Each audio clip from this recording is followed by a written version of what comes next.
Hello दोस्तों, मैं लेकर आ गई हूँ आपके लिए एक बहुत ही जबरदस्त मूवी जो देखकर यकीनन आपको बहुत मजा आने वाला है। But before we start the movie, do not forget to like the video and subscribe to my channel. Movie की शुरुआत में हम देखते हैं शैन को, जिसकी मैनेजर उसको बताती है कि चैम्बर के सभी मेंबर्स पहुंच चुके हैं। जिनको एड्रेस करते हुए शैन उससे कहती है कि हमारी कंपनी ने 100 बिलियन युआन की इन्वेस्टमेंट करके एक प्रोजेक्ट तैयार करने का फैसला किया है, जिसकी लीड सू फैमिली संभालेगी। क्या इस बात पर आप में से किसी को कोई ऑब्जेक्शन है? जिस पर सभी मेंबर्स बताते हैं कि नहीं, हमें इस बात पर कोई ऑब्जेक्शन नहीं। जो सुनते ही शैन उनको ये गुड न्यूज देती है कि बिल आखिर 3 साल बाद उनके मैजेस्टी को आज जेल से आजाद कर दिया जाएगा। जो सुनते ही जहाँ पर कुछ लोग खुश हो गए तो कुछ लोग काफी हैरान हुए। जबकि दूसरी तरफ फिंग भी मैजेस्टी युनशाई को पिक करने के लिए प्रिजन की तरफ जा रही थी। तभी उसकी मैनेजर उससे पूछती है कि आप वहाँ क्यों जा रही हैं। फिंग उसे बताती है कि तुम नहीं जानती, ड्रैगन प्रिजन का शुमार चाइना के सबसे खतरनाक प्रिजन में होता है और वहाँ से आजाद होना और जिंदा निकलना कोई आसान काम नहीं।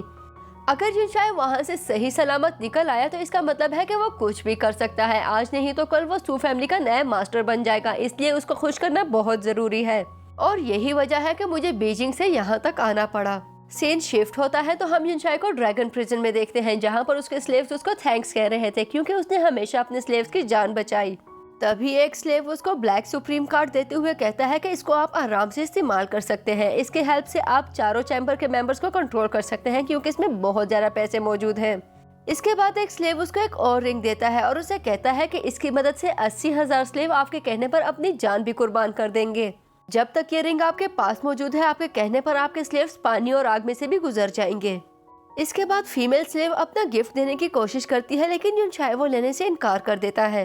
अपने सभी स्लेव्स को सावधान रहने के बाद वो वहाँ से निकलने की तैयारी करने लगा। युनशाई जेल से बाहर आता है तो फिंग उसका वेट कर रही थी और उसको वेलकम करती है, लेकिन युनशाई उसके साथ जाने से इनकार कर देता है और उसे कहता है कि मैं पिछले 3 सालों से जेल में मौजूद था, कहीं ना कहीं इन सब में तुम भी इन्वॉल्व हो। जिस पर फिंग उसे कहती है कि मैंने पिछले 3 सालों से तुम्हारा वेट किया है। तभी युनशाई उसे कहने लगा कि तुमने नहीं, सिर्फ जिया ने मेरा वेट किया है। अब मुझे उसके पास जाना होगा क्योंकि मुझे इन 3 सालों की कॉम्पनसेशन भी करनी है। आइंदा मुझे कांटेक्ट करने की कोशिश बिल्कुल भी मत करना। युनशाई वहाँ से जाने लगा तो फिंग अपने वर्कर्स को कहती है कि सू फैमिली के लिए काफी सारे गिफ्ट तैयार करो, मैं उनको खुश देखना चाहती हूँ। इस सब के दौरान एक लड़की जो कि वहाँ करीब ही खड़ी ये सारी बातें सुन रही थी, वैंग को कॉल करके बताती है कि जिस लड़के का तुम्हें वेट था वो अब जेल से निकल चुका है। लेकिन बैड न्यूज ये है कि ऐसा लगता है जैसे उसने शादी कर ली है और उसकी ऑलरेडी एक फैमिली मौजूद है। जिस पर वैंग कहती है कि मुझे इन बातों से बिल्कुल भी फर्क नहीं पड़ता। फोन रखने के बाद वैंग अपने वर्कर से कहती है कि मेरे लिए एक प्लेन तैयार करो, आखिर मैं भी तो देखूं कि वो लड़की कैसी है जिसकी वजह से युनशाई ने मेरे साथ शादी करने से इनकार कर दिया। नेक्स्ट सीन में शैन युनशाई से मिलने के लिए आती है। तभी युनशाई उसे पूछता है कि तुमने उस प्रोजेक्ट का क्या किया। तभी शैन उसको बताती है कि आपके कहने पर मैंने वो प्रोजेक्ट स्टार्ट कर दिया है। चैम्बर्स के सभी मेंबर्स मेरा साथ देने के लिए तैयार हैं। युनशाई उससे जिया के बारे में पूछता है और उसे कहता है कि उसने 3 सालों से मेरा वेट किया है, मैं उससे मिलना चाहता हूँ। तभी शैन उसे कहती है कि आपने भी उसका बहुत साथ दिया है। प्रिजन में होने के बावजूद भी आपने सीक्रेट तरीकों से उसकी फैमिली की बहुत ज्यादा हेल्प की है। वैसे मैं आपको बता दूं कि आज रात उनका फैमिली डिनर है।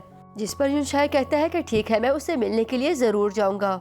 सीन शिफ्ट होता है तो जिया डिनर पर मौजूद थी। तभी वो अपनी फैमिली को बताती है कि वो युनशाई को लेकर काफी परेशान है और ये बात सुनते ही उसकी फैमिली को काफी गुस्सा आ गया। उसकी मॉम और उसके डैड उससे कहते हैं कि वो एक प्रिजनर है जिसकी हिस्ट्री काफी खराब है, तुम्हें उससे काफी दूर रहना होगा। ऐसे इंसान को हम अपना सन इन लॉ कभी भी नहीं बनाएंगे। जिया बताती है कि वो आजकल काफी मुश्किलात में है। तभी उसके पेरेंट्स कहते हैं कि हमें फर्क नहीं पड़ता, जब उसके दिन अच्छे नहीं चल रहे थे तो हमने उसकी काफी हेल्प की, लेकिन उसको अपने परिवार का सदस्य बनाने के बारे में हम सोच भी नहीं सकते। इतने में वहाँ पर युनशाई आ गया, जो उन सबसे पूछने लगा कि मेरे बारे में आप लोग ऐसी बातें कैसे कर सकते हैं, आखिर ऐसा भी मैंने क्या कर दिया है। युनशाई को वहाँ पर देखकर जहाँ पर जिया को काफी खुशी हुई, वहीं पर जिया के पेरेंट्स को काफी गुस्सा आने लगा और उसकी मॉम उससे पूछती है कि तुम यहाँ क्यों आए हो। युनशाई जिया को बताता है कि मैं आज ही प्रिजन से रिलीज हुआ हूँ और मैं सीधे तुम्हें देखने के लिए यहाँ पर पहुँच गया हूँ, मुझे उम्मीद है कि तुम ठीक होगी। जिस पर जिया की मॉम उसे कहती है कि हमें तुम्हें देखकर बिल्कुल भी खुशी नहीं हुई और ना ही हम चाहते हैं कि तुम हमसे मिलने के लिए यहाँ पर आओ। जिया के फादर उसे कहते हैं कि ठीक है कि हमारी फैमिली पहले बहुत स्टेबल नहीं थी, लेकिन फिर भी हमारी फैमिली में आज तक तुम्हारी तरह का लूजर पैदा नहीं हुआ। तुम एक प्रिजनर हो जिसको कोई भी अपना सन इन लॉ कभी भी नहीं बनाना चाहेगा, इसलिए बेहतर होगा कि तुम हमारी बेटी से दूर रहो। जिया का भाई उनसे कहने लगा कि तुम जानते नहीं, मेरी सिस्टर एक बहुत बड़ी बिजनेस वुमेन बन चुकी है बहुत जल्द सी चैम्बर्स के सभी मेंबर्स की तरफ से हमारी कंपनी को 100 बिलियन युआन का एक प्रोजेक्ट मिलने वाला है, जिसके बाद मेरी सिस्टर चाइना की सबसे टॉप बिजनेस वुमेन बन जाएगी। इतनी कामयाबी समेटने के लिए तुम्हें कम से कम भी 7 जन्म लग जाएंगे। तुम एक लूजर हो जो किसी भी तरह मेरी बहन के काबिल नहीं, इसलिए अच्छा होगा कि तुम मुझसे दूर रहो। दरअसल वो नहीं जानते थे कि ये प्रोजेक्ट युनशाई के कहने पर ही उनको दिया जा रहा था। सिर्फ इतना ही नहीं बल्कि जिया के भाई ने युनशाई को बताया कि लू फैमिली के यंग मास्टर ने इसको प्रपोज किया है और बहुत जल्दी ये दोनों शादी करने वाले हैं। ये सुनकर युनशाई को काफी शौक लगा और वो पूछने लगा कि लू फैमिली का यंग मास्टर कौन है। तभी वहाँ पर हान आ जाता है और वो कहता है कि मैं हूँ लू फैमिली का यंग मास्टर। हान उसके पास आकर उससे कहने लगा, मुझे पता चला है कि तुम्हें आज ही प्रिजन से रिलीज किया गया है। तुम्हें काफी शर्म आई होगी मेरे सामने यूं खड़े होने पर, क्योंकि मैं 4 चैम्बर्स ऑफ कॉमर्स के वाइस प्रेसिडेंट का बेटा हूं और मैं जानता हूं कि मेरे सामने इस तरह से खड़ा होना बिल्कुल भी आसान नहीं। तभी युनशाई उसे कहता है कि 4 चैम्बर्स ऑफ कॉमर्स के प्रेसिडेंट भी मेरे सामने आंख उठाकर बात नहीं कर सकते, तुम तो फिर भी एक वाइस प्रेसिडेंट के बेटे हो। जिस पर हान कहता है कि मैं तुम्हें सावधान रहने का मशवरा दूंगा। भले पिछले कई सालों से किसी ने भी 4 चैम्बर्स ऑफ कॉमर्स के प्रेसिडेंट को नहीं देखा, लेकिन मैं तुम्हें बता दूं कि वो एक बहुत ही अथॉरिटेटिव इंसान है। और इसके साथ ही वो जिया के पेरेंट्स को कहने लगा कि जिस तरह ये यहाँ पर खड़ा होकर प्रेसिडेंट को एड्रेस कर रहा है, अगर इसके बारे में प्रेसिडेंट को पता चल गया तो आप लोग काफी मुश्किल में आ सकते हैं। और ये सुनते ही जिया के पेरेंट्स को काफी गुस्सा आ गया। जिया की मॉम उससे कहने लगी कि खुद को तो तुम बर्बाद कर ही चुके हो, लेकिन अब हमारी फैमिली की रेपुटेशन को बर्बाद करने के पीछे पड़े हो। जबकि जिया के डैड उसे कहते हैं कि मैं तुम्हें आराम से समझा रहा हूँ, मेरी बेटी का पीछा छोड़ दो वरना तुम्हारे लिए बिल्कुल भी अच्छा नहीं होगा। युनशाई जिया से कहता है कि क्या तुम चाहती हो कि मैं तुम्हें छोड़ दूं। जिया कुछ कहती इससे पहले ही उसका भाई बोल पड़ा कि ये लड़का बिल्कुल भी तुम्हारे काबिल नहीं। बहुत जल्द तुम्हारी कंपनी को बिलियंस ऑफ युआन के प्रोजेक्ट मिलेंगे। तुम्हें एक बहुत ही सक्सेसफुल बिजनेसमैन की जरूरत है, जिस तरह के हान। मुझे नहीं लगता कि हान से ज्यादा कोई भी तुम्हें डिजर्व करता होगा। तभी हान कहने लगा कि एक्चुअली मैं आज यहाँ पर जिया को शादी के लिए प्रपोज करने आया था। हान के कहने पर उसके वर्कर्स ब्राइड प्राइस लेकर आ गए। इतनी सारी दौलत देखने के बाद जिया के पेरेंट्स की आंखें तो जैसे चमक ही उठी और वो कहने लगे कि हम जानते हैं एक तुम ही हो जो जिया से सच्चा प्यार करते हो। जिसके जवाब में हान उनसे कहता है कि ये तो कुछ भी नहीं, बस आप देखते जाएं कि मैं जिया के लिए क्या क्या करता हूँ। तभी जिया के फादर कहते हैं कि बहुत जल्द मैं जिया की शादी तुमसे करवा दूंगा। लेकिन जिया इस सब के लिए बिल्कुल भी रेडी नहीं थी और उनसे कहने लगी कि आप लोग जानते हैं मैं पहले ही मैरिड हूँ। जिस पर उसकी मॉम कहती है कि वो सब मैटर नहीं करता, एक दफा तुम्हारी डिवोर्स हो जाए तो हम तुम्हारी शादी हान से करवा देंगे। और वैसे भी मैं जानती हूँ कि तुम अब इस लूजर के साथ रहना बिल्कुल भी नहीं चाहोगी। जिया के फादर उसको इस बात के लिए फोर्स करते हैं कि वो युनशाई को डिवोर्स दे दे। तभी उसका भाई उसे कहता है कि मैं अच्छी तरह से जानता हूँ कि तुम्हारा डिवोर्स होने पर हान को कोई भी ऑब्जेक्शन नहीं होगा। जिस पर हान कहता है कि हाँ, मुझे इस बात से कोई प्रॉब्लम नहीं है। मैं जानता हूँ कि ये सब किस्मत का खेल है जो इतनी अच्छी लड़की की शादी एक लूजर से हो गई। उसकी इस बात पर युनशाई को काफी गुस्सा आ गया और वो हान को रोकने लगा। जिस पर हान उसे कहता है कि अगर तुम इतने ही स्ट्रॉन्ग हो तो अपनी पोजीशन मुझे बता ही क्यों नहीं देते। लेकिन युनशाई चुप हो जाता है। जबकि दूसरी तरफ हान सोच रहा था कि डैड ने मुझे बताया था कि 4 चैम्बर्स ऑफ कॉमर्स के प्रेसिडेंट पिछले 3 सालों से ड्रैगन प्रिजन में है, जबकि ये लड़का भी आज ही ड्रैगन प्रिजन से निकल कर आया है। जबकि डैड ने मुझे ये भी बताया था कि प्रेसिडेंट का ड्रैगन प्रिजन में होने के पीछे जिया की फैमिली का हाथ है। कहीं ऐसा तो नहीं कि ये वही लड़का है। लेकिन फिर मन ही मन में कहता है कि ऐसे कैसे हो सकता है, ये तो एक लेबर है जो कि पिछले 3 सालों से प्रिजन में चक्कियां पीसता रहा है। और युनशाई से कहने लगा कि मेरे सामने तुम्हारी हैसियत सिर्फ डस्ट जितनी है, तुम मेरे सामने कोई भी हैसियत नहीं रखते। इसके बाद हान जिया की फैमिली के साथ मिलकर युनशाई को बुरी तरह से बुली करता है। जिस पर युनशाई कहता है कि जो ब्राइड प्राइस तुम यहाँ पर लेकर आए हो इसकी मेरे सामने कोई वैल्यू नहीं। इसके साथ ही वो जिया के लिए लाई गई ब्राइड प्राइस को नीचे गिरा देता है, जिस पर सभी फैमिली शॉक हो गई। युनशाई की इस हरकत पर हान को काफी गुस्सा आ चुका था और वो उससे चिल्ला चिल्ला कर कहने लगा कि तुम्हारी हिम्मत भी कैसे हुई जिया की ब्राइड प्राइस को नीचे गिराने की। जो ब्राइड प्राइस में इसके लिए लेकर आया था तुम उसका 10वां हिस्सा भी नहीं ला सकते। मैं तुम्हें चैलेंज करता हूँ कि अभी के अभी जिया के लिए एक अच्छी ब्राइड प्राइस लाओ, वरना तुम जानते नहीं कि मैं तुम्हारे साथ क्या करने वाला हूँ। मैं तुम्हें एश्योर करवाता हूँ कि मैं तुम्हारी जिंदगी कुत्ते से भी ज्यादा बदतर बना दूंगा। मैं तुम्हें कहता हूँ कि अभी के अभी मेरी ब्राइड प्राइस से ज्यादा अच्छी प्राइस यहाँ पर आनी चाहिए, वरना तुम्हारी खैर नहीं। युनशाई ब्राइड प्राइस मंगवाने के लिए कॉल मिलाने लगता है। तभी जिया उसके पास आकर उससे कहने लगी कि क्या तुम बेवकूफ हो चुके हो, तुम जानते हो कि तुम इससे अच्छा अफोर्ड नहीं कर सकते। जिस पर जिया के डैड उसे युनशाई से बात करने के लिए मना करते हैं और कहते हैं कि तुम देखती जाओ, बहुत जल्द मैं इसकी हड्डी पसली एक करने वाला हूँ। इतने में फिंग एक बहुत ही जबरदस्त ब्राइड प्राइस के साथ वहाँ पर पहुँच चुकी थी। इतनी सारी वेल्थ देखकर जिया के साथ साथ उसकी पूरी फैमिली भी चौंक चुकी थी। तभी फिंगर ने समझाती है कि ये सब कुछ पैलेस से आया है और ये सारी चीजें रॉयल हैं, जो कि यूनशाई के सच्चे प्यार को मिलने वाली हैं। और वो उस सारी वेल्थ को डिस्क्राइब करते हुए उन्हें कहती है कि सिर्फ इतना ही नहीं बल्कि मैं फिंगरप्रिंट से खुलने वाली एक सुपर कार भी लाई हूँ। उन गिफ्ट्स को एग्जामिन करते हुए जिया के डैड कहने लगे कि ये सभी चीजें रॉयल नेशनल गिफ्ट्स हैं और इनको पैसों से खरीदना बिल्कुल इम्पॉसिबल है। मुझे समझ नहीं आ रही कि ये हमारे पास कैसे पहुंच गए। जबकि दूसरी तरफ सुपर कार को देखते हुए जिया का भाई कहने लगा कि ये फिंगरप्रिंट से खुलती है और मैं जानता हूँ कि ये बहुत ज्यादा एक्सपेंसिव है। सिर्फ इतना ही नहीं, इस तरह की पूरी दुनिया में सिर्फ 5 गाड़ियां हैं जो किसी को मिलना बिल्कुल भी आसान नहीं। मुझे समझ नहीं आ रही कि हमारी किस्मत हम पर कैसे मेहरबान होगी। जिया फिंग से पूछती है कि ये सब उसने क्यों किया। तभी फिंग उसे कहती है कि ये सब कुछ पैलेस ऑफ डाचिया की तरफ से आपको भेजा गया है और जब तक ये चीजें आपके पास मौजूद हैं, अगले 7 जन्म तक आपको पैसों के लिए परेशान होने की कोई जरूरत नहीं, क्योंकि जो चीजें मैं आपके लिए लाई हूँ ये सारी चीजें बहुत ज्यादा कीमती और नायाब है और मैं जानती हूँ कि ये हमेशा आपका बहुत साथ देने वाली है। इसके साथ ही वो अपने स्टाफ को लेकर वहाँ से चली गई। जिया की मॉम यूनशाई से पूछने लगी कि तुम्हारे पास इतनी सारी दौलत कहाँ से आई, आखिर तुम इतना सब कुछ कैसे अफोर्ड कर सकते हो। तभी जिया का भाई कहता है कि ये सब इसने बिल्कुल भी नहीं किया। इसने तो अभी कॉल भी नहीं मिलाई थी जब वो लड़की ये सारी चीजें लेकर यहाँ पर पहुँच गई है और वैसे भी ये तो आज ही जेल से रिलीज हुआ है, इसके पास इतनी दौलत कहाँ से आई।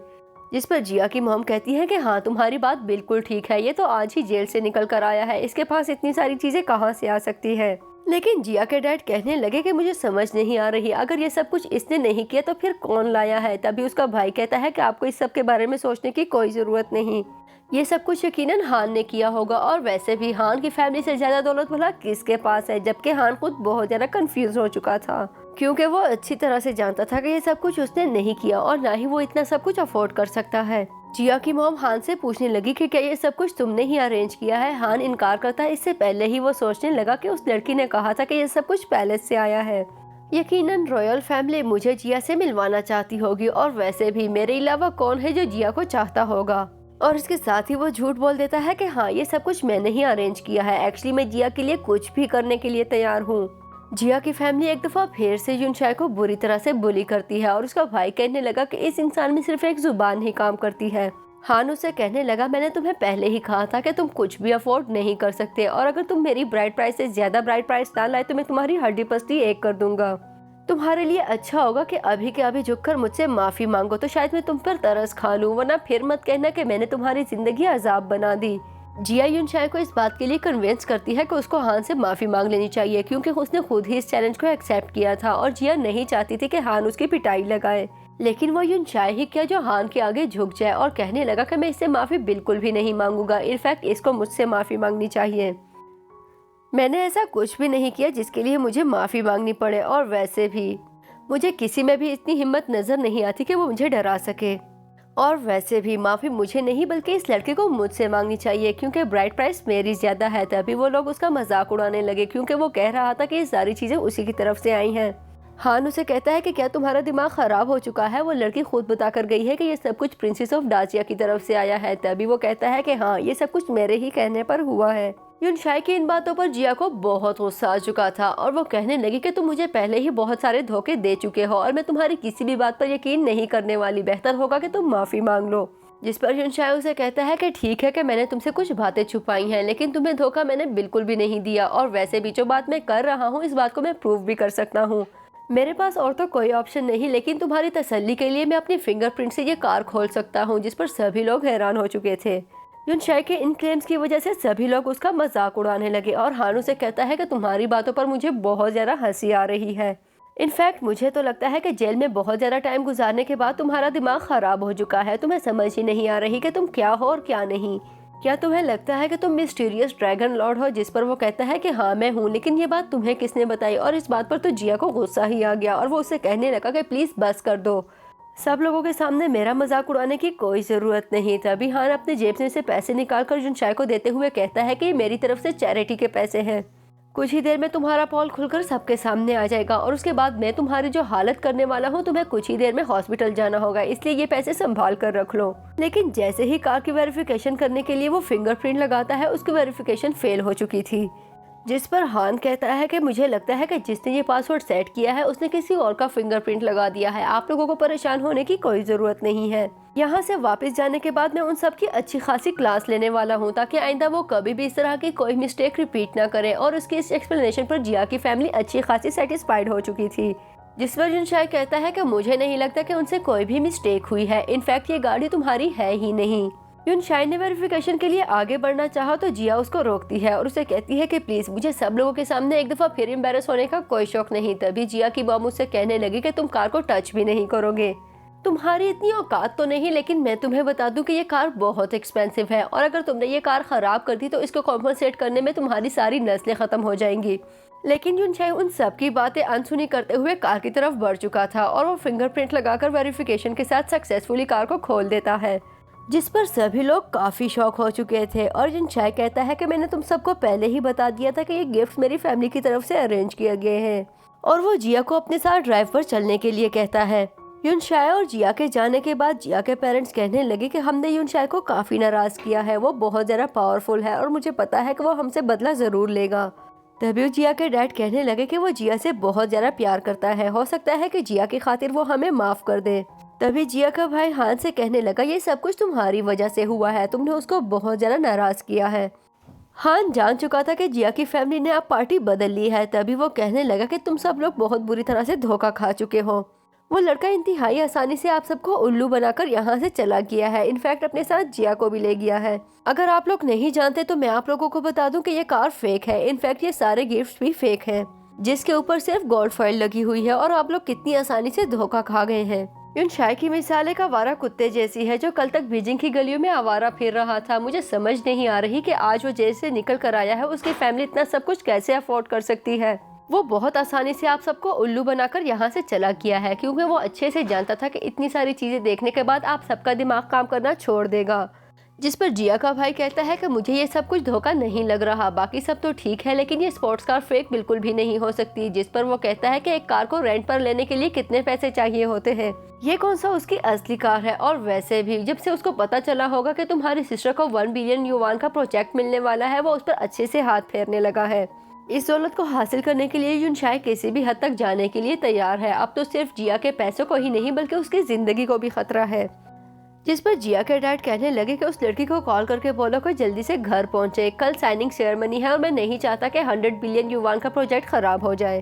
जिया युनशाई के साथ वापस आ चुकी थी। तभी युनशाई को कॉल आती है कि उसके फादर उससे मिलना चाहते हैं और वो अपने फादर से मिलने के लिए जाने लगा। युनशाई के जाने के बाद जिया की मॉम उसको कॉल करके बताती है कि वो सभी गिफ्ट्स फेक है, इनफैक्ट ये लड़का एक दफा फिर तुम्हें धोखा दे रहा है क्योंकि वो तुमसे वो प्रोजेक्ट हासिल करना चाहता है। ये सब सुनकर जिया का दिल बुरी तरह से टूट चुका था और उसकी मॉम उससे कहने लगी कि वो रेंटेड कार लाया था, तभी इतनी इमरजेंसी में वापस चला गया। जिया की मॉम उसे समझाती है कि मैं बिल्कुल भी नहीं चाहती कि तुम्हारे हाथों से ये प्रोजेक्ट चला जाए, अगर ऐसा हो गया तो हमारी फैमिली गर्क हो जाएगी। उसकी मॉम उसको सावधान रहने के लिए कहती है, लेकिन ये सारी बातें उसको बुरी तरह से हर्ट कर चुकी थी। नेक्स्ट सीन में युनशाई अपने डैड से मिलने के लिए पहुंच चुका था और पहुंचते ही वो कार कीज उनकी तरफ फेंकते हुए कहता है कि मुझे आपके किसी एहसान की कोई जरूरत नहीं। डैड उसे कहते हैं कि ठीक है कि मैंने 5 साल पहले तुम्हें घर से निकालकर तुम्हारे साथ ज्यादती की, लेकिन मैं तुमसे माफी मांगता हूँ। लेकिन युनशाई तो जैसे कुछ भी सुनने के लिए तैयार नहीं था। फिंग उससे कहती है कि तुम्हारे दोनों भाई घर छोड़कर जा चुके हैं, अब तुम्हारे डैड को तुम्हारे सहारे की बहुत ज्यादा जरूरत है। लेकिन युनशाई पर किसी बात का असर नहीं हो रहा था। युनशाई अपने डैड से कहता है कि 5 साल पहले जब आपने मुझे घर से निकाला था, मैंने तब भी अपनी जिंदगी बना ली थी और अब भी बना लूंगा, मुझे आपके सहारे की कोई जरूरत नहीं। वो उनको फिर दोबारा कभी कांटेक्ट ना करने के लिए कहता है और वहां से चला गया। जबकि उसके जाने के बाद फिंग डैड से कहने लगी कि वो किसी की भी बात सुनने के लिए तैयार नहीं है। जिस पर डैड कहने लगे कि मैं अपनी सारी दौलत इसके नाम कर दूंगा तो इसका दिल खुद ही पिघल जाएगा। जबकि दूसरी तरफ वैंग पहुंच चुकी थी। तभी उसकी एजेंट उसे कहने लगी कि मुझे यकीन नहीं आ रहा कि आप खुद यहाँ पर चल कर आई हैं। और इसके साथ ही वो उसको जिया के बारे में बताती है। जिस पर वैंग कहने लगी कि मैं जानती हूँ जिया की फैमिली एक बहुत ही छोटी फैमिली है और उनकी कोई वैल्यू नहीं और ना ही उनकी फैमिली इस काबिल है कि युनशाई उनका सन इन लॉ बने। तभी उसकी एजेंट उसे कहती है कि आपकी सारी बातें ठीक है, लेकिन कल के लिए आपको सावधान रहना होगा क्योंकि कल बिलियंस ऑफ युवान की साइनिंग सेरेमनी है और मुझे इन्फॉर्मेशन मिली है कि पीछे से कुछ इंस्ट्रक्शंस आई हैं। हो सकता है कि कोई गड़बड़ हो जाए, इसलिए अच्छा होगा कि आप केयरफुल रहें। नेक्स्ट सीन में साइनिंग सेरेमनी शुरू हो चुकी थी, जहां पर जिया अपनी फैमिली और हान के साथ मौजूद थी। तभी वहां पर युनशाई आ जाता है। जिया युनशाई से पूछती है कि क्या तुमने वो कार वापस कर दी है, जिस पर युनशाई उससे पूछता है कि इसके बारे में तुम्हें कैसे पता चला। तभी जिया उसको कन्फ्रंट करते हुए उसे कहती है, आखिर कब तक तुम मुझसे झूठ बोलते रहोगे और मुझे धोखा देते रहोगे? क्या तुम्हारी बस नहीं होने वाली? तुम्हारी चिकनी चिपड़ी बातों में आते हुए मैं थक चुकी हूँ। अब मैं तुम्हारे साथ बिल्कुल भी नहीं रहना चाहती। मैं तुम्हें कह रही हूँ कि तुम मुझसे दूर रहो, वरना मुझे इग्नोर करने के लिए ब्लेम मत करना। तभी युनशाई उसको कुछ एक्सप्लेनेशंस देने लगा, लेकिन साइनिंग सेरेमनी स्टार्ट हो चुकी थी।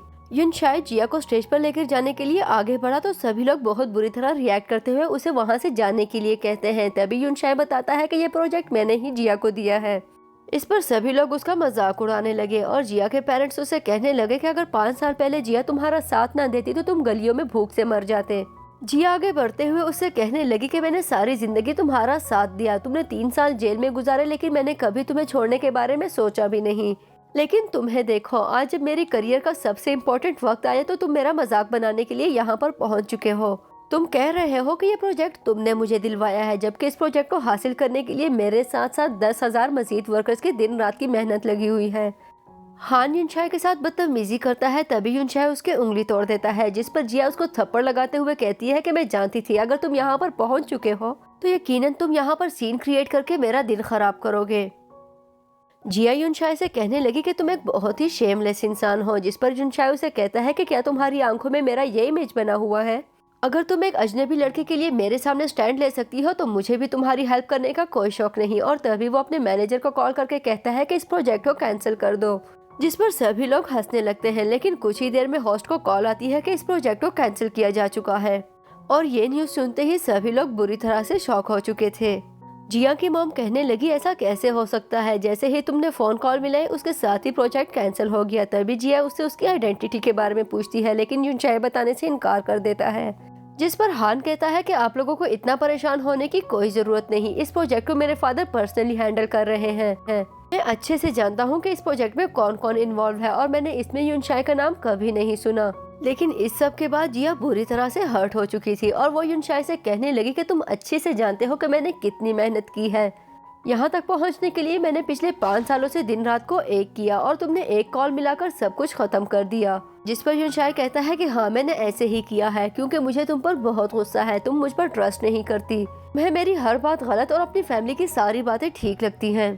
सीन शिफ्ट होता है तो युनशाई वैंग के साथ मौजूद था। तभी वैंग उसे कहने लगी कि मैंने पिछले 5 सालों से तुम्हारा वेट किया है क्योंकि तुम मेरे फियांसे हो। तभी वो उसे कहने लगी कि तुम जानती हो कि मैं मैरिड हूँ। वैंग उसे कहती है कि मुझे बिल्कुल भी फर्क नहीं पड़ता, तुम अपनी वाइफ को डिवोर्स दे दो और वैसे भी उसकी फैमिली तुम्हें बिल्कुल भी रिस्पेक्ट नहीं देती। मुझे समझ नहीं आती कि तुम उसे छोड़ क्यों नहीं देते। जिस पर युनशाई कहता है कि जब उसकी फैमिली ने मेरा साथ दिया उस वक्त मेरे साथ कोई भी नहीं था। जिया और उसकी फैमिली का यह एहसान मैं कभी भी नहीं भुला सकता। लेकिन वैंग कहती है कि ठीक है, तुम टाइम ले लो और सोच लो और मुझे बता देना। युनशाई वहाँ से जाने लगा। तभी वैंग की आंखों में कुछ चला गया, जिसको देखने के लिए युनशाई उसके पास जाता है, जबकि नहीं जानता था कि पीछे खड़ा जिया का भाई उनकी वीडियो बना रहा है। जबकि दूसरी तरफ हान अपने फादर से मिलने के लिए जाता है। तभी उसका फादर उसे बताता है कि क्या तुम जानते हो मेरी मुलाकात कल फोर चैम्बर ऑफ कॉमर्स के फाउंडर से होने वाली है। वैसे मैं तुम्हें बता दूं कि उसका बेटा पिछले 5 सालों से गायब है। तभी हान कहता है कि अगर मैं उनके दिल में जगह बना लूं तो वो मुझे अपना बेटा बना लेंगे। इस बात को लेकर वो दोनों बाप बेटा काफी खुश हो चुके थे। कुछ ही देर में हान जिया और उसके पेरेंट्स के पास पहुंच चुका था और उनसे कहने लगा कि कल मेरी मुलाकात मेरे डैड के ऑनर से होने वाली है। अब आप लोगों को परेशान होने की कोई जरूरत नहीं। उनसे मिलने के बाद मैं सबसे पहले तुम्हारा प्रोजेक्ट दोबारा इनेबल करवाऊंगा। भला इससे जरा जिया को क्या चाहिए था। जिया और उसके पेरेंट्स एक दफा फिर काफी खुश हो चुके थे। लेकिन हान उन सबसे कहने लगा कि बस एक बात को याद रखना, इस सब के बीच में युनशाई को बिल्कुल भी नहीं आना चाहिए। मैं उसकी शक्ल भी नहीं देखना चाहूंगा और ना ही मैं चाहता हूँ कि वो हमारे प्लान खराब कर दें। तभी जिया की माँ मुझसे कहने लगी कि तुम उस लड़के से हमारी जान छुड़वा दो, उसे डिवोर्स दे दो। जिस पर जिया कहती है कि ठीक है कि उसकी वजह से हमें कुछ प्रॉब्लम्स फेस करना पड़ी, लेकिन आप लोग ये मत भूले कि हमारी वजह से उसने 3 साल जेल काटी। हान कहता है कि तुम फालतू की बातें मत सोचा करो। ठीक है कि उसने 3 साल की जेल काटी तो कौन सा एहसान कर दिया, तुमने भी तो उसको 5 साल पाला। जिया एक दफा फिर युनशाई को डिवोर्स देने से इनकार करती है। इससे पहले ही उसका भाई वहाँ पर पहुँच चुका था और उसे कहने लगा कि क्या तुम्हें आइडिया भी है कि तुम्हारा हस्बैंड क्या गुल खिला रहा है। इसके साथ ही वो जिया को वैंग और युनशाई की पिक्चर दिखाता है, जिसको देखते ही जिया कहने लगी कि मैं उसको जरूर डिवोर्स दूंगी, वो बिल्कुल भी एतबार के काबिल नहीं। नेक्स्ट सीन में युनशाई अपने मैनेजर से कहता है कि 100 बिलियन युवान का प्रोजेक्ट दोबारा से इनेबल कर दो, जिस पर उसके मैनेजर उसे कहती है कि आपको ऐसा नहीं करना चाहिए। जिया और उसकी फैमिली आपको अपना दुश्मन समझती है और आप है कि उनके साथ अच्छा किए जा रहे हैं। तभी वो कहता है कि उन्होंने मेरी जान बचाई है। जिस दिन जिया ने मुझसे शादी की थी, मैंने उसी दिन अपने आप से वादा कर लिया था कि मैं हमेशा उसकी जिंदगी बचाऊंगा और उसे प्रोटेक्ट करूंगा और मैं अपना वादा नहीं तोड़ सकता। दिन शिफ्ट होता है तो हान जिया और उसकी फैमिली को लेकर मिस्टीरियस ड्रैगन लॉर्ड से मिलने के लिए पहुंच चुका था, जहां पर उसकी नजर यूनशाई पर पड़ती है। यूनशाई को देखकर उन सबके मूड खराब हो चुके थे और वो बुरी तरह से रिएक्ट करने लगे।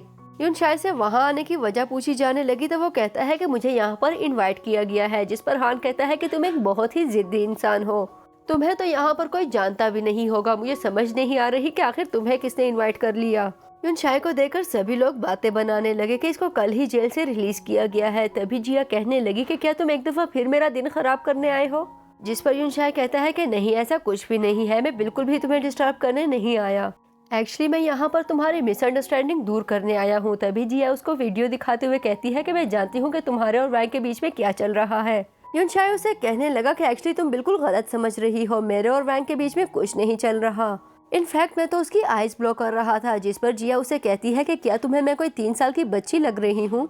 तुमने हमेशा मुझसे झूठ बोला और मुझे धोखा दिया, तुमने कभी मेरा मान नहीं रखा। तुम्हें इस बात से बिल्कुल भी फर्क नहीं पड़ता कि तुम्हारी बातें और तुम्हारी हरकतें मुझे कितना हर्ट करती हैं। तुम्हें मेरे दिल का बिल्कुल एहसास नहीं। आज तक तो जो हुआ सो हुआ, वो सब तो रहने दो। कल तक तो फिर भी मेरे दिल में तुम्हारे लिए सॉफ्ट कॉर्नर मौजूद था, लेकिन कल जो तुमने किया उसके बाद मेरे दिल में तुम्हारे लिए सारी फीलिंग्स खत्म हो चुकी हैं। तुम अच्छे से जानते हो कि मेरी फैमिली के लिए ये प्रोजेक्ट कितना इम्पोर्टेंट है। इसके बावजूद भी तुमने वो प्रोजेक्ट कैंसिल करवा दिया। वो तो छोड़ो, इसके अलावा दूसरी लड़कियों के साथ हुकअप होते फिर रहे हो। मेरा प्यार, मेरी फीलिंग्स तुम्हारे लिए सिर्फ एक मजाक है, तुम्हारे लिए कोई भी चीज सीरियस नहीं है। मैं तुम्हें बता दूं कि आज का बैंक्वेट मेरे लिए बहुत ज्यादा इम्पोर्टेंट है। यहाँ पर कोई भी सीन क्रिएट करने की कोशिश बिल्कुल भी मत करना। लेकिन इस सब के बावजूद भी तुम यहाँ पर पहुँच चुके हो। आज किसी भी तरह मैं ये डील साइन करवा कर ही रहूंगी, लेकिन मैं तुम्हें बता दूं कि ये बैंक्वेट ओवर हो जाए उसके बाद मैं सबसे पहले तुम्हें डिवोर्स देने वाली हूँ। तुम्हारे साथ रहकर अपनी जिंदगी खराब करने का मुझे कोई शौक नहीं है।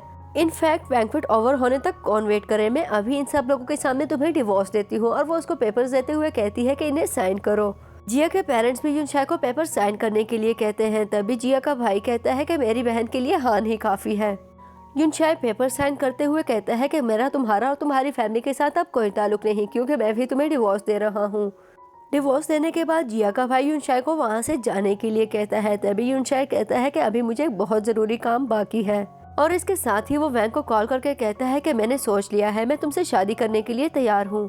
इस पर सभी लोग कहने लगे कि देखो जरा, इस लड़की को लगता है कि मिस वैंग इससे शादी करेगी, क्या तुम उसके फादर को नहीं जानते? और सभी लोग उसका मजाक उड़ाने लगे।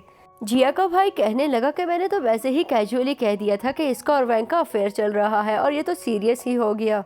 जिया की मॉम कहने लगी कि अगर अपनी इज्जत बचाने की तुम्हें जरा सी भी परवाह है तो फिर अब उसको यहाँ पर बुला कर ही दिखाओ, हम भी तो देखें कि तुम कितने झूठ बोल सकते हो। तभी वहाँ पर वैंग आ गई, जो आकर उसे कहने लगी कि अभी अभी तुम्हारी डिवोर्स हुई है, मैं बहुत जल्दी कोई डिसीजन नहीं लेना चाहती। मेरा ख्याल है कि पहले मुझे देखना होगा कि लोग तुम्हें किस नज़र से देखते हैं, इसलिए मैं कुछ देर खड़े होकर तुम्हारा पर्सपेक्टिव देखना चाहूंगी। जिया की मॉम यूनशाई से कहने लगी कि तुम्हारी डिवोर्स हो चुकी है, अब तुम यहाँ पर खड़े होकर किस चीज का वेट कर रहे हो? मुझे लगता है कि तुम्हें यहाँ से दफा हो जाना चाहिए। वैंग की एजेंट उसे कहने लगी कि आप देख रही हैं कि लोग इसको बिल्कुल भी रिस्पेक्ट नहीं करते, मुझे नहीं लगता कि आपको ऐसे इंसान से शादी करनी चाहिए। जबकि दूसरी तरफ हान के फादर भी वहाँ पर पहुँच चुके थे, जो मन ही मन में कह रहे थे कि मैंने कितने सालों से इस दिन का इंतजार किया है, यकीनन आज मुझे सब कुछ मिलने वाला है। जरा मैं भी तो उस मिस्टीरियस प्रिजन लॉर्ड को देखूं जिनको मैं इतने सालों से सर्व कर रहा हूं। जबकि दूसरी तरफ यूनशाई सभी लोगों को बताता है कि वही मिस्टीरियस प्रिजन लॉर्ड है, जिस पर सभी लोग उसका मजाक उड़ाते हुए कहते हैं कि तुम कब झूठ बोलना बंद करोगे, क्या तुम्हें कोई सुपीरियरिटी कॉम्प्लेक्स है? लेकिन यूनशाई उनकी बातों पर ध्यान दिए बगैर लॉर्ड की चेयर पर बैठ चुका था, जिस पर सभी लोगों को काफी गुस्सा आ गया था। हान कहता है कि तुम किसी खुशफहमी में मत रहो। हान यूनशाई से कहता है कि मैं अच्छी तरह से जानता हूँ तुम इस बात को मिसयूज कर रहे हो कि प्रिजन लॉर्ड से आज तक कोई नहीं मिला, लेकिन अनफॉर्चुनेटली मेरे डैड उससे मिल चुके हैं। कुछ ही देर में मेरे डैड यहाँ पर पहुँच चुके होंगे और फिर तुम देखना वो दूध का दूध और पानी का पानी कर देंगे। तभी उसके डैड वहाँ पर पहुँच गए। हान अपने डैड को बताता है कि यहाँ पर एक लड़का है जो कि प्रिजन लॉर्ड होने का दावा कर रहा है। डैड उसको देखते ही कहते हैं कि ठीक है कि मैं एक दफा लॉर्ड से मिल चुका हूँ, लेकिन मेरा उनके साथ मिलना आज से 5 साल पहले हुआ था और मुझे उनकी शक्ल बिल्कुल भी याद नहीं, इसलिए वो यूनशाई को पहचान नहीं पाए। तभी चैम्बर्स के सभी मेंबर्स कहने लगे कि ये बंदा बिल्कुल झूठ बोल रहा है। प्रिजन लॉर्ड एक बहुत ही काम इंसान है, इस जैसा एग्रेसिव इंसान वो हो ही नहीं सकता। सभी लोग युनशाई को एडवाइस करने लगे कि तुम यहाँ से उतर जाओ वरना तुम्हारे लिए बिल्कुल भी अच्छा नहीं होगा, जिस पर युनशाई कहता है कि जब तक मैं इस चेयर पर बैठा हूँ मेरा कोई भी कुछ नहीं बिगाड़ सकता। इनफैक्ट अगर प्रिजन लॉर्ड के जनरल मैनेजर खुद भी आ जाए तो भी वो मुझे कुछ नहीं कर सकते। इनफैक्ट मैं तुम सबको यकीन दिलाने के लिए अभी मैनेजर को यहाँ पर बुलाता हूँ। इसके साथ ही वो जनरल को कॉल करते हुए कहता है कि तुम्हें 3 मिनट में यहाँ पर पहुँचना होगा, जिस पर जनरल कहता है कि मैं बस अभी आपके पास पहुँचने वाला हूँ। युनशाई की बड़ी बड़ी बातें सुनकर सभी लोगों को बहुत उत्साह आने लगा। तभी चैम्बर्स के मेंबर्स कहने लगे कि इस तरह अगर चलता रहा तो पूरे चाइना का बेड़ा गर्क हो जाएगा। मुझे लगता है कि हमें इस लड़के को अच्छा सबक सिखाना चाहिए। तो सब लोग डिसाइड करते हैं कि पुराने जमाने में कोई भी क्राइम करने पर सर को तन से जुदा कर दिया जाता था। मुझे लगता है कि हमें भी इस लड़के के साथ ऐसा ही करना चाहिए। जिया युनशाई से कहती है कि जो हरकतें तुम कर रहे हो मुझे लगता है उसके लिए तुम्हें सबसे माफी मांगनी चाहिए, जिस पर युनशाई माफी मांगने से इनकार कर देता है। वैंग की एजेंट उससे कहने लगी कि भले ये सब लोग युनशाई को ना जानते हो लेकिन आप उसकी रियल आइडेंटिटी को जानती हैं। मुझे नहीं लगता कि आपको इस तरह चुप रहना चाहिए। मेरे ख्याल में आपको आगे बढ़कर इनको बचाना चाहिए। लेकिन वो ऐसा कुछ भी करने से इनकार कर देती है और कहती है कि मैं ऐसा कुछ भी नहीं करने वाली। मैं चाहती हूँ कि युनशाई खुद को खुद ही डिफेंड करें। सभी लोग युनशाई को जान से मारने के लिए तैयार हो चुके थे। तभी वहाँ पर जनरल पहुँच चुके, जो आते ही हान से पूछने लगे कि क्या मामला है, जिस पर वो कहता है कि क्या आप नहीं जानते कि यहाँ पर क्या हो रहा है। इसके साथ ही वो जनरल को बताता है कि इस लड़के की ऑडेसिटी देखो, ये इस चेयर पर बैठकर दावा कर रहा है कि ये प्रिजन लॉर्ड है, जिस पर जनरल को काफी गुस्सा आ गया और वो हान से कहता है कि क्या तुम्हें आइडिया भी है कि तुम क्या कह रहे हो, जिस पर हान कहता है कि हाँ मैं बिल्कुल सही कह रहा हूँ, इनफैक्ट हम तो इसको जान से मारने वाले हैं। हान जनरल से कहने लगा मैं आपसे रिक्वेस्ट करता हूँ प्लीज इस लड़के की डेथ पेनल्टी जारी कर दें और मैं चाहता हूँ कि इसकी शक्ल कोई भी दोबारा ना देखे क्योंकि इसने हम सबकी फैमिलीज को बहुत परेशान किया। जनरल आगे बढ़ने लगे, इससे पहले ही वैंग उसका रास्ता रोक चुकी थी और उनसे कहने लगी कि प्लीज इन्हें माफ कर दो। मैं जानती हूँ कि युनशाई से कुछ गलतियाँ हुई हैं लेकिन वो माफी का हकदार है। जनरल उसे कहता है कि तुम्हें इस मामले में पढ़ने का कोई हक नहीं, सिर्फ साइड पर खड़े होकर देखो कि मैं करता क्या हूँ और वैसे भी तुम उसको क्यों डिफेंड कर रही हो, जिस पर वैंग कहती है कि एक्चुअली मैं उसकी फियांसे हूँ। हान एक दफा फिर बीच में पढ़ते हुए कहता है कि इसके साथ टाइम वेस्ट करने से अच्छा है कि आप जल्द से जल्द इस लड़के को अच्छा सबक सिखाएं, जिस पर जनरल उसको थप्पड़ मारते हुए कहता है कि मुझे लगता है कि मुझे तुम्हें सबक सिखाना चाहिए। इसके साथ ही वो युनशाई के सामने झुकते हुए अपना होमेज पे करता है और उससे लेट आने के लिए माफी मांगता है, जिस पर युनशाई कहता है कि मैंने तुम्हें माफ किया। जनरल को ऐसा करते देखकर सभी लोग बुरी तरह से चौंक चुके थे। युनशाई जनरल से कहता है कि इन सबको एक अच्छा सबक सिखाओ। तभी जनरल कहता है कि मैंने नोटिस किया है कि ये सबकी फैमिलीज को बहुत बुरी तरह से बुली करता है। सिर्फ यही नहीं बल्कि इनकी फैमिलीज काफी इलीगल एक्टिविटीज में इंडल्ज है, इसी वजह से मैं इनकी सारी प्रॉपर्टीज को जब्त करता हूँ। सिर्फ इतना ही नहीं, मिस्टर हान की फैमिली की सारी प्रॉपर्टीज कॉमन लोगों में डिस्ट्रीब्यूट की जाएंगी, जिस पर हान बुरी तरह से रिएक्ट करते हुए कहता है कि आप ऐसा नहीं कर सकते। इतने में हान के फादर खुद को मैटर में इन्वॉल्व करते हुए कहने लगे कि मैं खुद किंग से मिलना चाहता हूँ। तभी जनरल उसको बताता है कि तुमने किंग को बुरी तरह से नाराज किया है। जनरल युनशाई से पूछता है कि इनको तो मैंने अच्छा सबक सिखा दिया है, अब आप मुझे ये बताएं कि यहाँ पर मौजूद बाकी फैमिलीज के साथ क्या करना है, जिस पर युनशाई कहता है कि तुम्हारा जो जी में आए इन सब के साथ कर सकते हो। इस पर जनरल वहाँ पर मौजूद सभी फैमिली से कहने लगा कि तुम सबकी 1 साल की इनकम को कॉन्फिस्केट किया जाता है। तभी वैंग उसके पास आकर उससे कहने लगी कि तुमने इस टेस्ट को बहुत अच्छे से पास किया है, मैं जान चुकी हूँ कि तुम सारी जिंदगी मुझे प्रोटेक्ट कर सकते हो। तुमने मेरे लिए डिसीजन लेना बहुत आसान कर दिया है, अब मैं तुम्हारे साथ शादी करने के लिए बिल्कुल तैयार हूँ। मुझे लगता है कि हमें टाइम और जगह के बारे में डिस्कशन करनी चाहिए। तभी युनशाई उसे कहने लगा कि चलो किसी अच्छी जगह बैठकर बात करते हैं। युनशाई वहाँ से जाने लगा, तभी जिया उसके सामने आते हुए उसे कहने लगी कि मेरी फैमिली के बारे में जो तुमने डिसाइड किया है प्लीज उसको दोबारा से वापस ले लो। मैं नहीं चाहती कि मेरी फैमिली बैंकक्रप्ट हो जाए। लेकिन युनशाई उसकी हेल्प करने के लिए बिल्कुल भी रेडी नहीं था और उसे कहने लगा कि क्या तुम भूल गई हो कि सब लोगों के सामने तुमने मुझे किस तरह से एम्बैरेस किया। तुमने मुझे डिवोर्स दे दी और सब लोगों के सामने मुझे डिसऑन किया और अब तुम्हें मेरे फेवर्स चाहिए। मुझे नहीं लगता कि मैं तुम्हारे लिए कुछ भी करने वाला हूँ। सीन शिफ्ट होता है तो युनशाई के फादर फिंग को बता रहे थे कि 3 दिन बाद मैं अपनी फैमिली का टाइटल युनशाई को देने वाला हूँ और तुम देखना फिर वो जरूर मेरे पास लौट कर आ जाएगा। फिंग उनसे कहने लगी कि अगर युनशाई बैंक्वेट को अटेंड करने के लिए ना आया तो हम क्या करेंगे, जिस पर डैड उसे बताते हैं कि हम उसको एक इन्विटेशन सेंड करने वाले हैं, तब वो जरूर हमारा बैंक्वेट अटेंड करने के लिए आएगा। फिंग उसको इन्फॉर्मेशन देती है कि किस तरह युनशाई के कहने पर मिस्टर हान और उसके फादर की सारी प्रॉपर्टीज को सील किया गया है, जिस पर वो कहते हैं कि यकीनन ये सब कुछ अच्छे के लिए हुआ होगा। सीन शिफ्ट होता है तो हान अपने फादर के साथ अपने घर आ रहा था, लेकिन ये क्या, उनके पूरे घर का कॉन्फिडेंस किया जा चुका था, जो देखते ही वो दोनों शॉक हो चुके थे।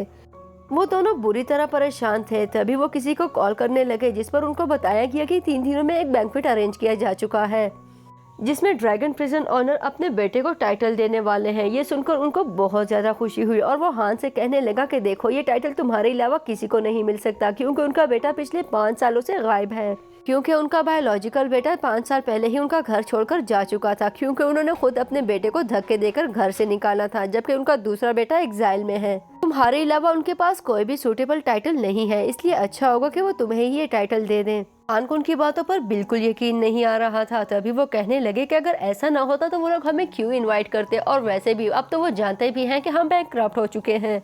उनके इस एक्सप्लेनेशन पर हान काफी सेटिस्फाइड हो चुका था और अब तो जैसे उसकी खुशी का कोई ठिकाना ही ना था। सीन शिफ्ट होता है तो जिया और उसकी फैमिली काफी परेशान थी, और क्यों ना होती, उनकी 1 साल की इनकम जो कॉन्फिस्केट की जा चुकी थी। तभी उसकी मामू से कहती है कि प्लीज तुम जाकर युनशाई से माफी मांग लो, उसके पाँव पड़ जाओ, उसकी रिक्वेस्ट करो, लेकिन किसी भी तरह उसको इस बात के लिए कन्विंस कर लो कि वो हम पे लगा हुआ फाइन खत्म कर दे। जिया ऐसा नहीं करना चाहती थी, लेकिन उसकी फैमिली उसको फोर्स कर रही थी। तभी वहाँ पर हान आ जाता है और कहता है कि इसको ऐसा करने की कोई जरूरत नहीं, जिस पर जिया का भाई कहता है कि तुम्हें क्या लगता है कि इतनी आसानी से सब कुछ ठीक हो जाएगा? तो ऐसा कुछ भी नहीं है, अगर ये नहीं मांगेगी तो तुम जाकर उसके पाँव पड़ जाओ। और ये बात सुनते ही हान उसको किक करता है। जिया के डैड उससे कहने लगे कि तुम ऐसा क्यों कर रहे हो। तभी हान उसे बताने लगा कि कुछ ही दिनों में उनका टाइटल इसको मिल जाएगा और तब वो जो चाहे कर सकता है, इसलिए किसी को भी युनशाई के आगे हाथ जोड़ने की कोई जरूरत नहीं पड़ने वाली। तभी वो सब पूछते हैं कि क्या तुम सू फैमिली के नए मास्टर बनने जा रहे हो, जिस पर वो कहता है कि हाँ बिल्कुल ऐसा ही है। और ये सुनते ही वो सब लोग काफी खुश हो चुके थे। जिया का भाई जो कुछ देर पहले उसको नाराज कर चुका था, उससे कहने लगा कि प्लीज मेरे मुंह से ऑल फॉल निकल जाता है, तुम प्लीज बिल्कुल भी नाराज मत होना, बल्कि ऐसा करो 2-3 थप्पड़ मेरे मुंह पे और लगा दो। इसके साथ ही हान उनसे कहने लगा कि एक्चुअली मैं यहाँ पर आपसे जिया के लिए अपनी शादी की बात करने आया हूँ। अगर जिया मुझसे शादी कर ले तो मैं बहुत आसानी से अपनी सारी चीजें इसके नाम कर सकता हूँ। जिया शादी बिल्कुल भी नहीं करना चाहती थी। तभी हान उसे कहने लगा कि अगर तुमने मुझसे शादी ना की तो तुम्हारी पूरी फैमिली तबाह हो जाएगी। क्या तुम चाहती हो कि तुम अपनी पूरी फैमिली को डिस्ट्रॉय कर दो? पहले ही उस लूजर की वजह से तुम्हारी फैमिली ने काफी सफर किया है, मुझे नहीं लगता कि तुम्हें और सोचना चाहिए। तभी उसकी फैमिली उसको बुरी तरह से प्रेशराइज करने लगी। जिया का भाई उसे कहने लगा कि अब तो तुम्हारी डिवोर्स भी हो चुकी है, मुझे समझ नहीं आ रही कि अब क्या प्रॉब्लम है, तुम इतना सोच क्यों रही हो। वो सब मिलकर जिया को इस बात के लिए फोर्स करने लगे कि वो हान से शादी करने के लिए तैयार हो जाए।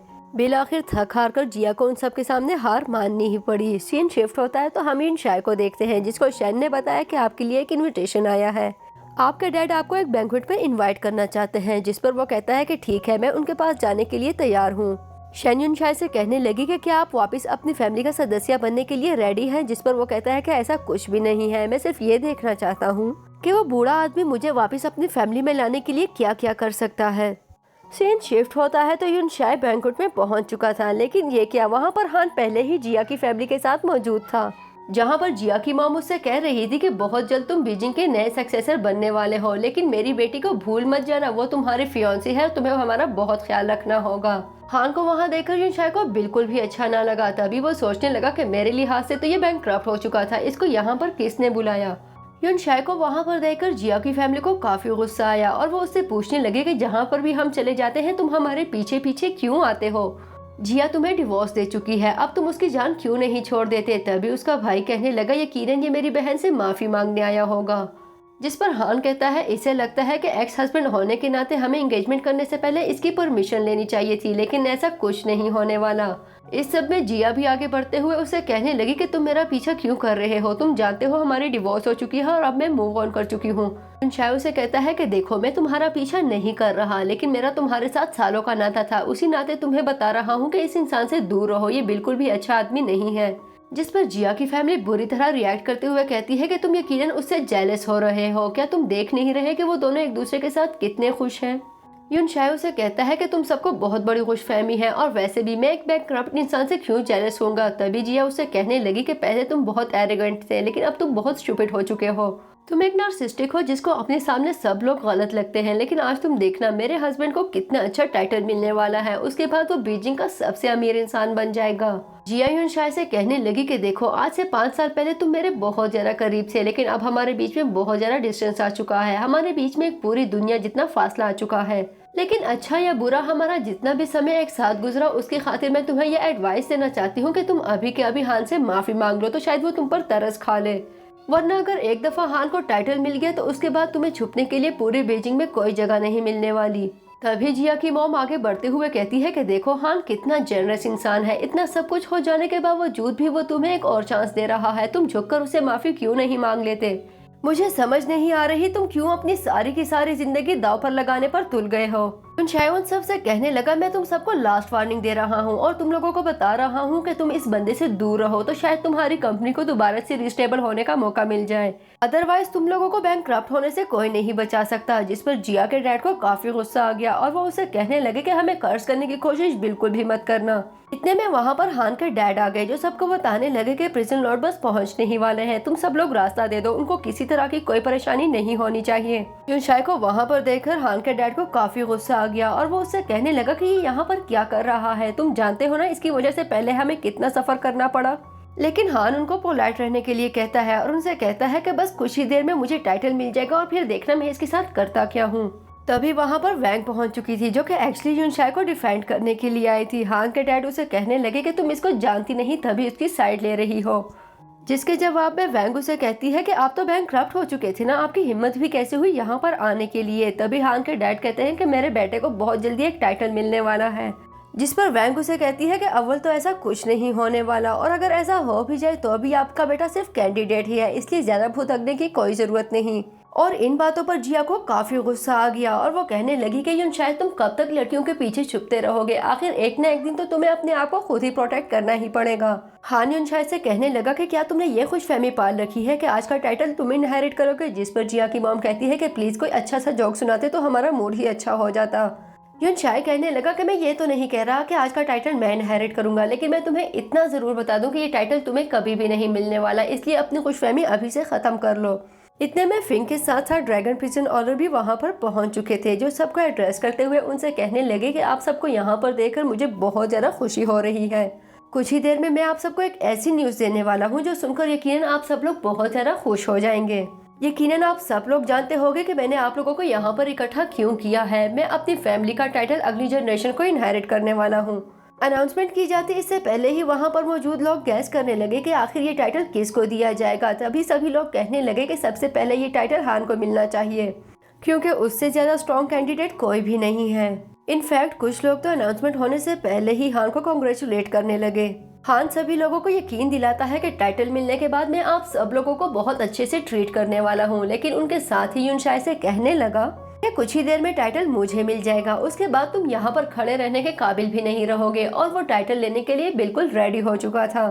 फिंग टाइटल लेकर आगे बढ़ रही थी, जबकि हान भी टाइटल रिसीव करने के लिए पूरी तरह रेडी था। लेकिन ये क्या, फिंग उसके पास से गुजरते हुए पीछे चली गई और यूनशाई से रिक्वेस्ट करती है कि प्लीज आप ये टाइटल एक्सेप्ट कर लें। ये सब देखने के बाद हान और जिया की फैमिली बहुत बुरी तरह से रिएक्ट करती है। तभी हान कहने लगा कि तुम लोग ऐसा कैसे कर सकते हो, क्या ये लड़का मुझसे ज्यादा डिजर्विंग है? इसके तो आगे पीछे का भी कुछ नहीं पता और तुम लोगों ने इतना बड़ा टाइटल इसके हवाले कर दिया। जिस पर ऑनर बताते हैं कि एक्चुअली ये मेरा बायोलॉजिकल सन है, और वो सुनते ही सभी लोग गॉसिप करने लगे। जिया यूनशाई से कहने लगी कि अगर तुम्हारा ताल्लुक इतने अच्छे बैकग्राउंड से है तो फिर तुमने 5 साल इस तरह गरीबी में क्यों गुजारे। तभी यूनशाई उसे बताता है कि इन्होंने मुझे किक आउट कर दिया था। यूनशाई के डैड उससे पूछने लगे कि क्या तुम ये टाइटल एक्सेप्ट करते हो, जिसके जवाब में वो कहता है कि बिल्कुल भी नहीं, मैं पूरे होशो हवास में आपका टाइटल रिजेक्ट करता हूँ। यूनशाई का डैड उसे कन्विंस करने लगे और उनसे कहते हैं कि आखिर तुम वो सब भूल क्यों नहीं चाहते। पूरे 5 साल गुजर चुके हैं, लेकिन तुम अपनी जगह से 1 इंच भी हिलने को तैयार नहीं हो। क्या तुम्हें नजर नहीं आ रहा कि मेरी पूरी की पूरी फैमिली डिस्ट्रॉय हो रही है और तुम ये सब कुछ एंजॉय कर रहे हो? यूनशाई अपने डैड से कहता है कि अगर आप चाहते हैं कि मैं आपकी फैमिली का टाइटल संभालूं तो उसके लिए आपको अपने सारे लेजिटिमेट सन्स को डिसऑन करना होगा। टाइटल यूनशाई को दिया जाता इससे पहले ही हान ऑनर से रिक्वेस्ट करता है कि प्लीज मुझे संभालने का मौका दीजिए, मैं आपकी फैमिली को बहुत अच्छे से मैनेज कर सकता हूँ। वैसे भी यूनशाई किसी भी तरह मुझसे ज्यादा डिस्टर्बिंग बिल्कुल भी नहीं है, इसलिए मुझे लगता है कि आपको मुझे चूज करना चाहिए। वैंग हान से कहने लगी कि तुम इस टाइटल के लिए बिल्कुल भी सूटेबल नहीं हो और ना ही तुम्हारी रगों में इस फैमिली का खून है, तो हम तुम्हें ये टाइटल कैसे दे सकते हैं।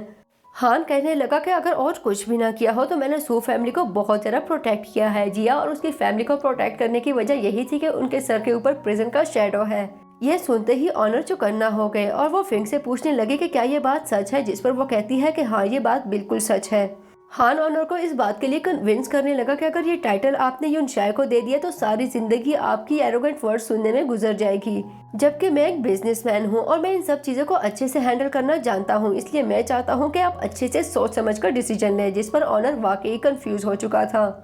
वैंग आगे बढ़ते हुए ऑनर से कहने लगी कि आपको किसी भी तरह ये टाइटल यून शाय को देना होगा, क्योंकि मैं उसके फियांसे हूँ और अगर आपने ऐसा ना किया तो मेरी फैमिली आपके साथ सारे ताल्लुकात खत्म कर देगी। ऑनर अपना डिसीजन चेंज करता है, इससे पहले ही हान भागता है और फिंग के हाथ से टाइटल छीन लेता है। तभी उसको इनहेरिटर डिक्लेयर किया जाता है। यून शाय ऑनर को अपना डिसीजन चेंज करने के लिए कहता है। तभी हान कहने लगा कि तुम्हारे कहने से कुछ नहीं होता और अगर तुमने मुझसे टाइटल छीनने की कोशिश की तो मैं तुम्हारी जान ले लूंगा। जिस पर वैंग कहती है कि मेरे होते हुए कोई भी इसको नजर उठाकर भी नहीं देख सकता और न ही मैं इसे कभी कुछ होने दूंगी। तभी वहाँ पर जनरल के साथ साथ शेन भी पहुँच चुकी थी और वो कहने लगे कि यहाँ पर नहीं बल्कि असली डिसीजन हमारे बीच में हो चुका है और हम पहले ही टाइटल जिसको देना है डिसाइड कर चुके हैं। सबके पूछने पर उन्होंने बताया कि एक्चुअली ये टाइटल जुन शाय को दिया जा चुका था। तभी हान कहने लगा कि ये लड़का बिल्कुल भी डिजर्विंग नहीं है, जिस पर उसको हिट किया जाता है और गार्ड्स को बोलकर उसको अरेस्ट करवा दिया जाता है। लेकिन हान के जाने के बाद जुन शाय कहता है कि सू फैमिली को एग्जिस्ट करने की कोई जरूरत नहीं। मुझे नहीं लगता कि मैं कभी भी अपनी जनरेशन को आगे बढ़ाऊंगा। मुझे लगता है कि इस टाइटल को अभी के अभी खत्म कर देना चाहिए। ये सुनते ही उसके डैड की तबीयत काफी खराब हो गई, जबकि जिया के डैड सोचने लगे कि देखो ये लड़का कितने साल हमारे साथ रहा, इसको पहचानने में हमने कितनी देर कर दी। अगर हम इसको अच्छे से पहचान पाते तो इससे हमें बहुत ज्यादा फायदा हो सकता था। जिया यून शाय के पास आकर उससे पूछती है कि तुमने ऐसा क्यों किया, आखिर तुमने मुझे अपनी असलियत क्यों नहीं बताई। जिस पर वो कहता है कि मैंने तुम्हें इतने सारे गिफ्ट दिए लेकिन तुम मेरी कोई भी बात मानने को तैयार नहीं थी, तुम्हें मेरा सच भी झूठ लगता है। जिया उसे रिक्वेस्ट करती है कि क्या हम दोबारा से स्टार्ट कर सकते हैं, जिस पर वो कहता है कि नहीं, हमारी डिवोर्स हो चुकी है और वो वैंग के साथ अपनी लाइफ स्टार्ट करने के लिए उसके साथ बढ़ चुका था, जिसके साथ ही हमारी मूवी खत्म हो चुकी है। लेकिन अगर यहाँ तक पहुँच चुके हो तो वीडियो को लाइक करना बिल्कुल मत भूलिएगा। Stay tune.